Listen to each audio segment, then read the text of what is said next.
The earliest roots of Phoenician civilization emerge along the eastern Mediterranean coast, in what is now modern-day Lebanon and parts of Syria and northern Israel.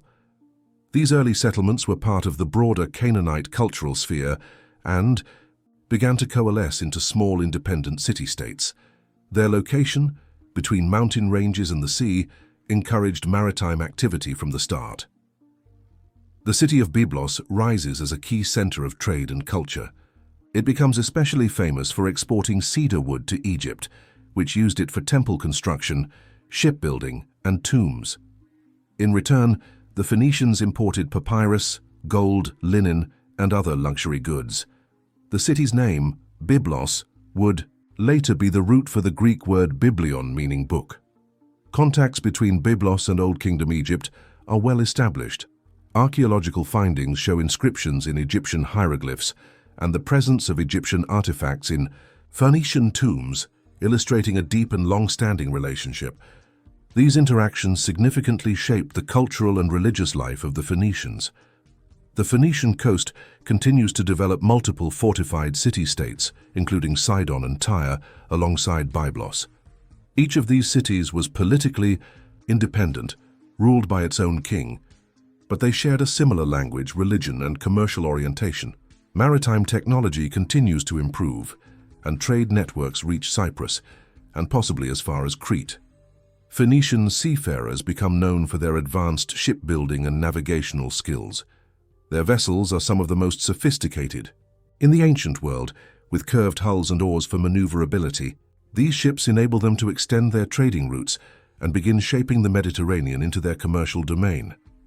Sidon emerges as an important cultural and commercial hub, known for its skilled artisans, especially in the production of glass and purple dye made from the murex sea snail.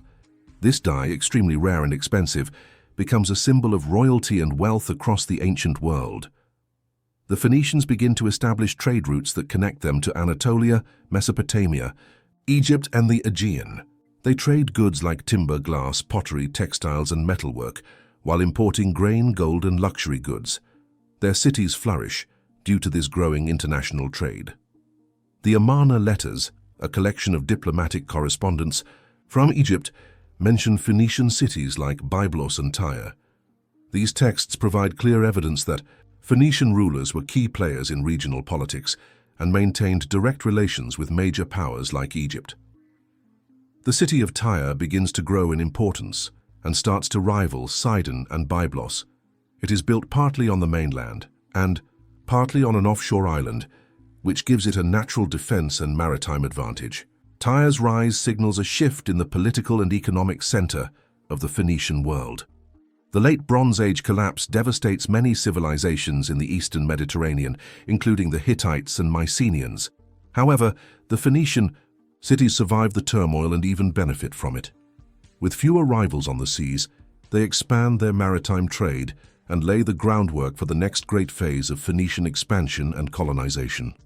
Around 1100 BCE, after surviving the chaos of the late Bronze Age collapse, the Phoenician cities, Tyre, Sidon, and Byblos, emerged stronger than ever.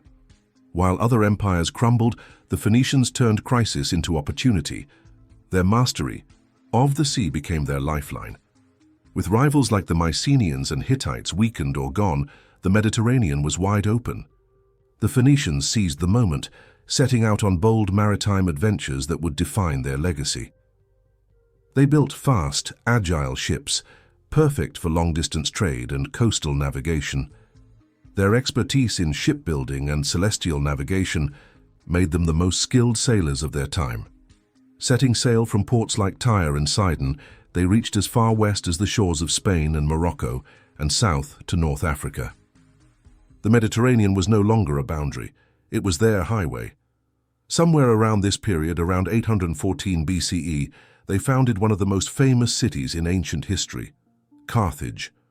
Legend says it was established by Queen Dido, who fled Tyre and founded the city on the North African coast. But it wasn't just a myth. Carthage would grow to become a superpower in its own right. For the Phoenicians, it was one of many colonies, strategically placed to support their far-reaching trade. Empire. They didn't seek to conquer with armies. They conquered with commerce. On board their ships were not soldiers but goods: cedar wood from Lebanon, glassware from Sidon, purple dye from murex snails, intricately designed jewelry, ivory, textiles, and fine pottery. In return, they brought home silver from Iberia, tin from Britain, spices, exotic animals, and grain, and with them they carried something even more powerful than trade goods: the alphabet. Yes, the Phoenicians are credited with creating one of the first alphabets based on phonetic sounds, much simpler and more versatile than complex cuneiform or hieroglyphics. This revolutionary writing system spread with their traders and was adopted and adapted by the Greeks, then the Romans, and eventually became the foundation of many scripts used today. By the 9th and 8th centuries BCE, Phoenician colonies dotted the Mediterranean, from Cyprus to Sicily, from Malta to Gadir, modern-day Cadiz in Spain. These weren't just trading outposts, they were cultural bridges, blending local customs with Phoenician traditions. Everywhere they went, they brought art, religion, language, and technology. At the center of it all was Tyre. It became the wealthiest and most powerful of the Phoenician cities. Its king, Hiram I, famously allied with King Solomon of Israel. According to biblical tradition, it was Tyre's craftsmen who helped build Solomon's temple in Jerusalem. This shows the deep regional influence the Phoenicians held, not just economically but politically and spiritually. Yet, this golden age wasn't just about wealth, it was about legacy. The Phoenicians spread ideas, technologies, and languages across 3 continents. They were the invisible connectors of the ancient world, and while they never built a unified empire, their influence was felt from Mesopotamia to the Pillars of Hercules. By the 8th century BCE, the golden sails of Phoenician ships still glided across the Mediterranean. But the world around them was changing. A storm was gathering in the east, one that would eventually bring an end to Phoenician independence. Their wealth, their ships, and their strategic ports had drawn the gaze of powerful empires. Around 700 BCE, the Assyrians arrived. Ruthless and militarily unmatched, they swept across the Levant. One by one, the Phoenician city-states were forced into submission. Sidon, Byblos, Arwad, each became vassals, forced to pay tribute to the Assyrian kings. Only Tyre, the jewel of the coast, resisted longer than most. But even Tyre couldn't hold out forever. Still, the Phoenicians did what they did best. They adapted. Instead of outright rebellion, they turned diplomacy and commerce into weapons of survival. They continued to trade, now under Assyrian oversight, using their maritime skills to become essential assets for the empire's naval ambitions. But this autonomy came at a price.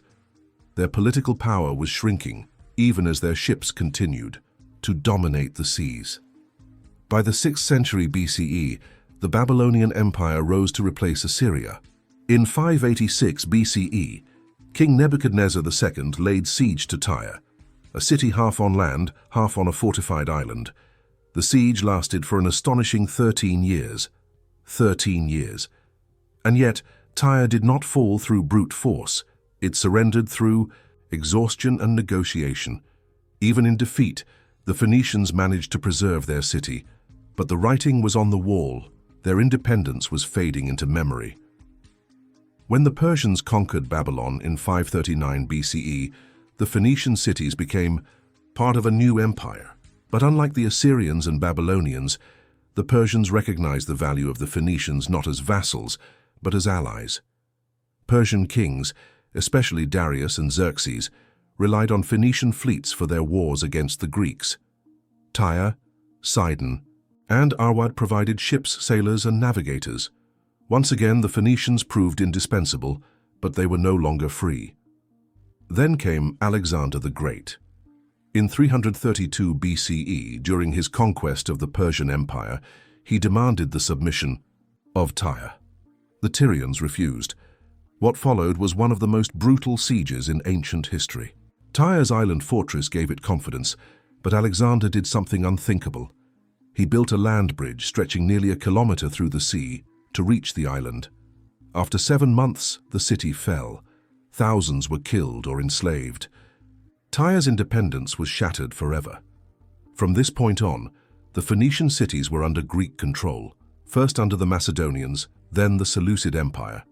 Their influence declined, their trade routes diminished, and their political relevance faded into the background of rising powers. But the legacy of the Phoenicians did not end with Tyre. Across the sea, their greatest colony, Carthage, was rising. Strong, wealthy, and militaristic, Carthage carried the torch of Phoenician culture into a new age. But Carthage too would face a rising power, Rome. Between 264 and 146 BCE, the Punic Wars raged. The First War was about control of Sicily. The second brought Hannibal over the Alps. The third was final. In 146 BCE, Rome razed Carthage to the ground. Its libraries were scattered, its people enslaved or killed, its power broken. With the fall of Carthage, the last echo of Phoenician power was silenced. Their cities remained, their language slowly faded, and their gods were absorbed or forgotten. But their alphabet survived. Their trade routes laid the foundations of Mediterranean connectivity, and their spirit of exploration and resilience lives on in the sea itself. They never built an empire in the traditional sense, but they connected empires. They didn't conquer through war, but through trade. And while their cities crumbled, their legacy endures. In every alphabet we write, in every map that shows the sea not as a barrier but a bridge. The Phoenicians are long gone. Their cities have crumbled. Their names are half forgotten in dusty textbooks. They never built an empire of sprawling borders or towering armies, and yet their fingerprints are everywhere. Their greatest gift to humanity was not carved in stone, but written in ink: the alphabet.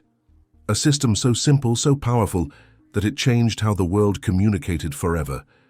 They took the idea of using symbols to represent sounds, creating an alphabet of just a couple dozen letters, easy to learn, easy to use. Traders, farmers, kings, and scribes could now record their thoughts, not with pictures, but with sounds. The Greeks adopted it. Then the Romans, then the world. Every time we write a word, type a message, or sign our name, and we're echoing the legacy of the Phoenicians. But their influence wasn't only linguistic, it was commercial. Long before globalization was a buzzword, the Phoenicians made it real. They linked civilizations. Egyptian gold met Iberian silver. Greek pottery met Levantine textiles. African spices met Babylonian glass.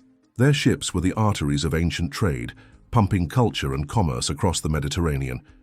They didn't conquer cities. They connected them.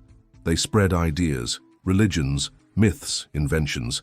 They introduced purple dye, extracted painfully from tiny sea snails, which became a symbol of royalty across the ancient world. It wasn't just a color, it was a brand, worn by emperors, kings, and priests, and behind every strand of purple silk, a Phoenician craftsman and a story of the sea. Their religion too left a trail. From their gods came the deities of Carthage, which later influenced Roman and even early Christian traditions. The mighty Baal, the mother goddess Astarte, these were names whispered across centuries, reshaped by each culture that inherited them. Even after their fall, they lived on through their colonies. Carthage carried their torch for centuries. Its battles with Rome are legendary, but Carthage was more than just an enemy of Rome. It was the child of Phoenicia, a child that grew into a titan before it too was crushed by history. But history has a way of preserving what matters most, not always in stone, not always in memory, but in the systems we live by, the letters we use, the trade routes we follow, the spirit we carry. The Phoenicians showed the ancient world that the sea wasn't something to fear, it was something to master, that a people without a great army could still shape the world. That connection, not conquest, could be a legacy. They were the invisible weavers of civilization, sailors, traders, innovators.